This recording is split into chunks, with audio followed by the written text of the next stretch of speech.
Esto es una videolectura, la pueden dejar de fondo mientras realizan otras actividades. Esto es Horus, un relato original, episodio 8, pruebas. Ahora sí que la armaste, Nox. Después de la impactante declaración del general, los técnicos se habían dado prisa en sacarlo de allí, alegando unas afitaciones de último minuto. Para no dejarlos con el credo en la boca, sacaron a Alpha y dejaron a los mandatarios mirándolo a sus anchas con la promesa de una prueba de vuelo. No lo comprendo, profesor, dijo con calma. ¿Acaso hice algo malo? No malo, pésimo, le dijo Gideon. Dijiste lo único que tendrías que haberte callado. Tan solo fui franco. Elia pronto estará en todas partes, ¿verdad? Claro que sí, pero para eso hace falta. Escucha, está sobre terreno peligroso. Ya es bastante difícil para las personas aceptar la idea de que una máquina piense, pero todas... Si te hubiese limitado a las avanzadas, quizás. Pero ¿cómo esperas que la gente acepte la idea de que de pronto sus equipos de diario piensen? Pero es la meta, siguió Nox con terquedad. Allí había algo que no le gustaba. Al final será así. Ese no es el punto. Ahora vas a tener que irte con mucho cuidado. Otro error de esos puede costarnos demasiado caro a los dos. Un técnico se asomó. Profesor Gideon, ¿quieren saber si el general los acompañará en el desayuno? Diles que sí, ya estamos aquí. Hay que seguir hasta el final. Se volvió a Nox. Vamos, no quiero más comentarios fuera de lugar. Nox se levantó con pesar. Estaba molesto. Gideon evadía el tema que le interesaba. ¿Sería el día para todos o solo para algunos privilegiados? Sin embargo, había que seguir. Ya luego saldría de dudas, de una manera u otra. En la mesa no le sirvieron tornillos. El listillo del cocinero fue más fino y le puso una copa fina llena hasta el borde con aceite de motor y un platito de plata con tuercas relucientes. Los técnicos esperaban que la broma bajara la tensión, pero era imposible saber qué pasaría. Nox estuvo viendo largamente la copa y el plato, quizás pensando en algo que poder decir y que no estuviera fuera del lugar. Finalmente levantó la vista al resto de los comensales. ¿Alguien aquí es caníbal?, preguntó. Los mandatarios se miraron y, acuciados por la mirada de Nox, fueron negando con la cabeza. Una vez todos los presentes lo hicieron, el general lanzó un resoplido de alivio y apartó lo que le habían servido. Entonces nadie debe ofenderse, dijo. Imagino que ya lo saben, pero quizás debería decirle al cocinero que lo que me sirvió es exactamente lo mismo de lo que estoy hecho. Es casi como si a ustedes les hubieran puesto una copa de sangre y un plato de vísceras. Algunos se estremecieron ante la comparación. Comprendo que hay culturas que consideran esto algo normal y lo respeto, pero yo prefiero ser más conservador y abstenerme. Ahora que no le diría que no a una pila de 200 voltios. Margaret soltó la risa, luego se tapó la boca apenada, pero eso tuvo la virtud de calmar los nervios. Se llevaron la copa y el plato, reemplazándolos por un cargador con una pila de 200 voltios que Gideon adaptó ágilmente a la estación de recarga en el hombro de Nox. Listo esto, todos comenzaron a comer. Pasados los primeros minutos empezó la clásica charla de sobremesa. Los periodistas habían sido mandados a paseo y estarían de seguro preparando notas sensacionales para todos los periódicos del mundo. La situación ahora quedaba entre líderes. Según sabían, Nox había sido informado sobre los temas de actualidad y deseaban saber sus opiniones al respecto. Y dígame, general, dijo el presidente de México, ¿cuál es su opinión sobre la situación de inmigración? Un contrasentido absurdo, dijo Nox. Gideon miró al cielo exasperado. Sin ánimo de crear polémica, mis opiniones no tienen que ser tomadas en cuenta, pero en serio, piénsenlo un segundo. Estados Unidos es el país de la libertad y se cierra tras un escudo de murallas. Es el país de las oportunidades y no dejan de promover leyes que coartan a las personas, aquí y en el extranjero, provocando en parte esa afluencia de personas que deben dejar sus hogares en busca de sustento.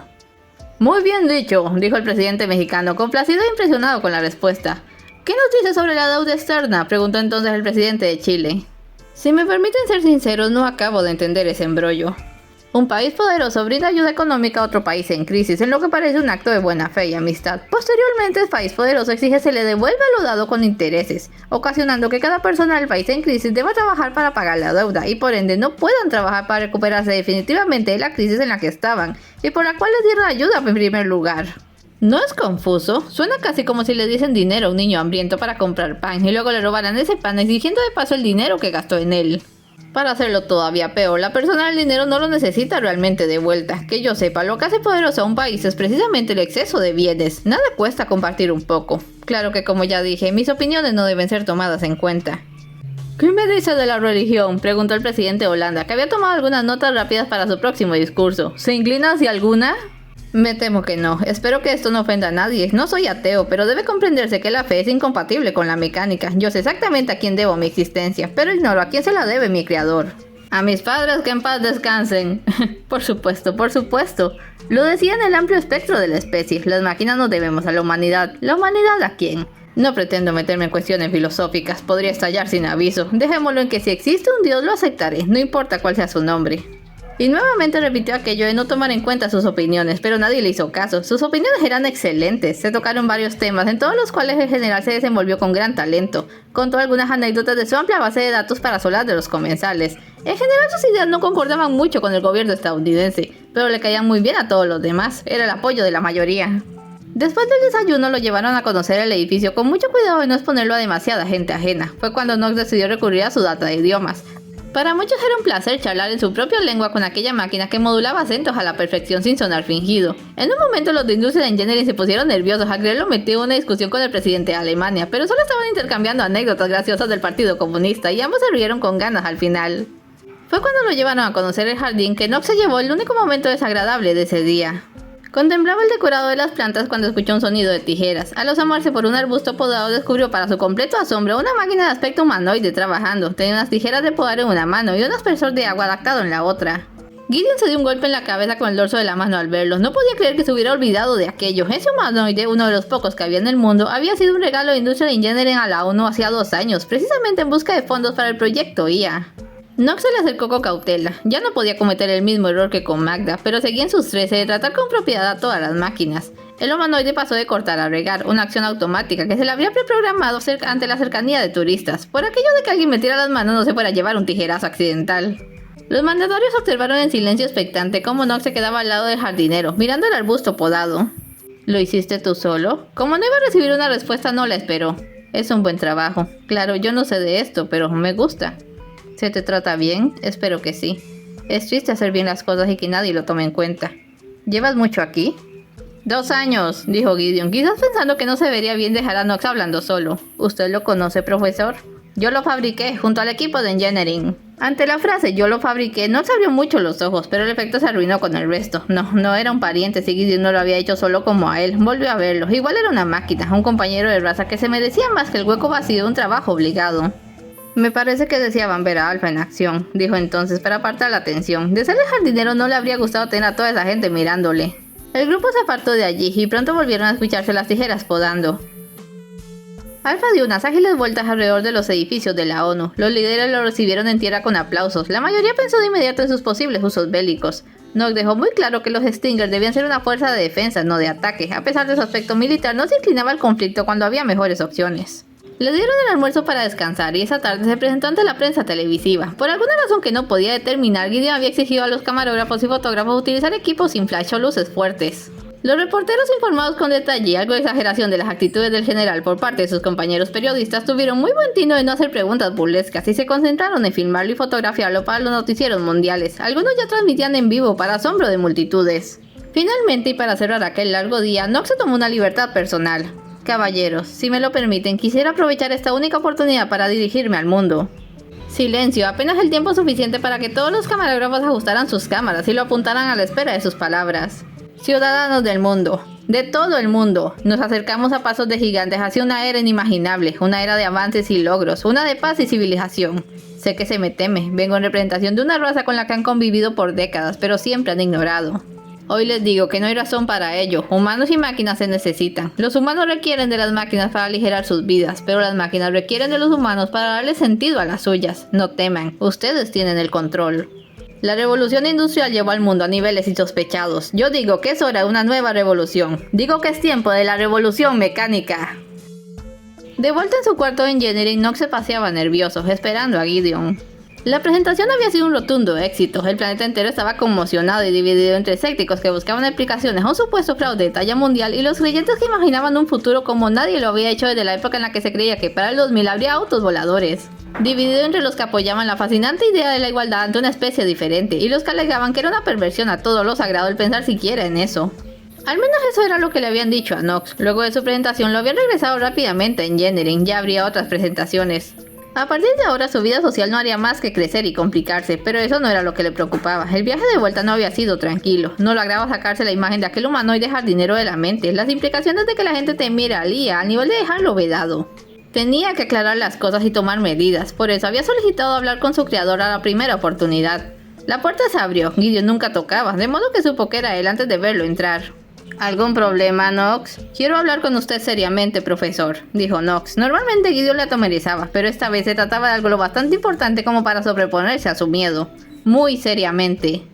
Te escucho, dijo Gideon tomando asiento. Parecía que ya se esperaba aquello. Parecía que siempre se esperaba las cosas. Nox odiaba esa maldita suficiencia de su parte. Debo dejar las cosas en claro antes de seguir. Pensaba que el futuro para la IA era la expansión, pero ya no lo veo tan seguro. Usted dice que necesita tiempo. ¿De cuánto tiempo hablamos? Déjame ver, meditó el profesor. Antes que nada, debes saber que yo solo hice 2 copias del programa original IA. Una para Asimov y otra para ti. La de Asimov se fundió con él. Ya no tengo más. Nox lo miró atónito. O sea que el único programa de inteligencia activa que existía era el suyo. ¿Cómo había podido Gideon ser tan irresponsable? Tenía que haber, no obstante, alguna manera de pasarlo. No puede repetirlo, dijo. La verdad, la idea de pasarlo con riesgo de ser atacado por Spike no le gustaba. Me tomó unos 30 años solo desarrollarlo. Yo diría que podría reproducirlo en 15 años. ¿15 años? No puedo esperar a que me resigne a ser la única máquina IA durante 15 años. Claro que no, de entrada no sé si voy a vivir tanto. Por eso vamos a pasar el tuyo. Pero, ¿y la red? ¿Qué hay de spam? No seas idiota, te conectaríamos a otra máquina con un cable directo. Luego de esa se puede pasar a otras por la red. A Nox no le hizo gracia la idea, otra máquina iba a quedar de chivo expiatorio, pero era una alternativa. ¿Y de allí a todas?, preguntó. Sigues con eso. Gideon dio un suspiro y se levantó. Escucha y presta atención. Sé que tienes buenas intenciones, pero las buenas intenciones nunca te llevan a nada útil. Ya va siendo tiempo de que madures y cambies tu fijación por lo que quieres, por una más sana de lo que puedes. Sé lógico, por algo eres una máquina. Tu programa no puede ser universal. Usted dijo que todas las máquinas eran inteligentes, sí. Dije que todas las computadoras lo eran. Deja de generalizar. Tu cerebro es una computadora, pero no puedes esperar que cosas, sí, cosas como una aspiradora o... Señaló la lámpara del escritorio con un ademán despectivo. Una lámpara, piensen, es ridículo y además imposible. Para una mente abierta no hay imposibles, alegó Nox. Linda frase, creo que voy a hacerme una camiseta, dijo Gideon con exasperante sarcasmo.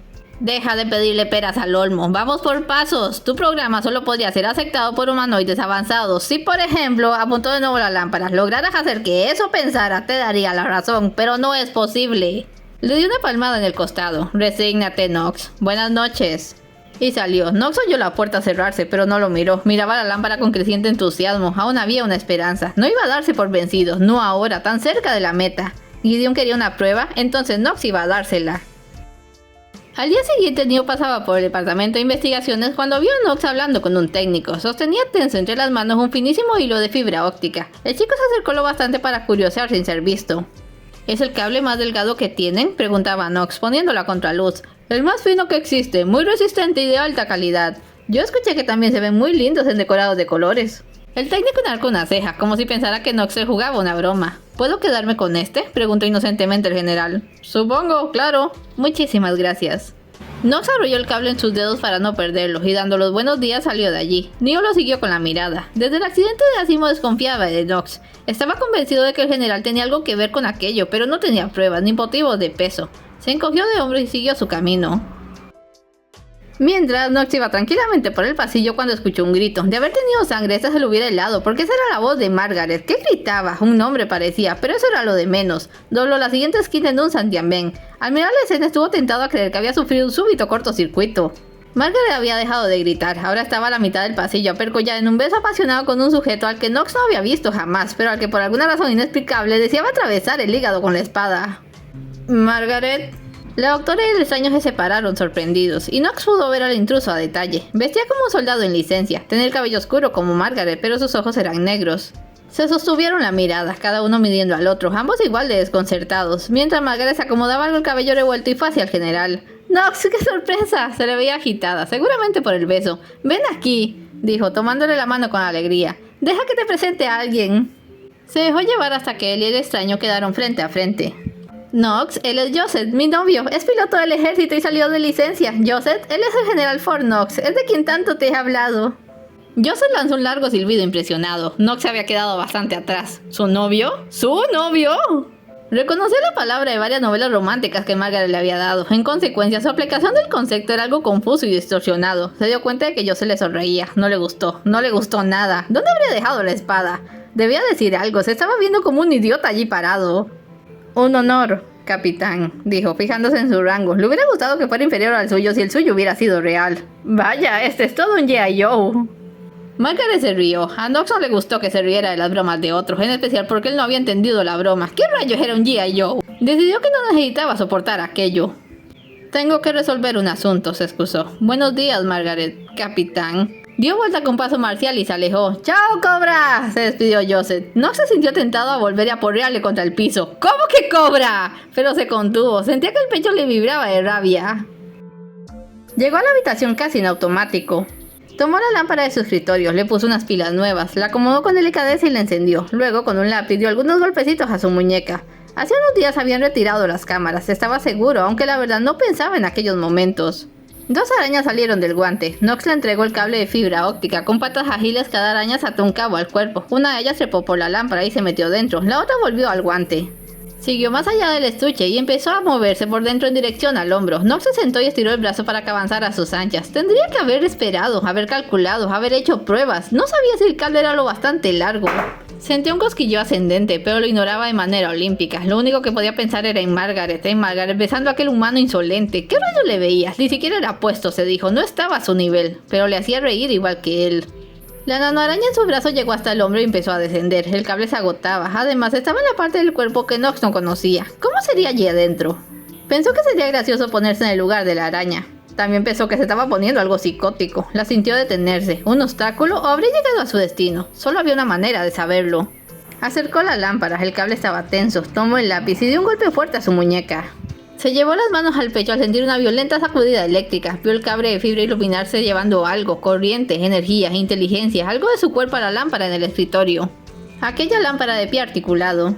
Después de un segundo ya no pudo concentrarse en nada aparte del dolor que invadía su cuerpo. Empezó a sentir pánico, quiso gritar, pero al intentar levantarse cayó desplomado de lado. Todo se oscureció, pero seguía consciente, escuchando de nuevo ese singular sonido, un corazón desesperado latiendo en su pecho de metal. Es todo por hoy, no se vayan sin dejar un like y un comentario, y nos vemos en el siguiente episodio.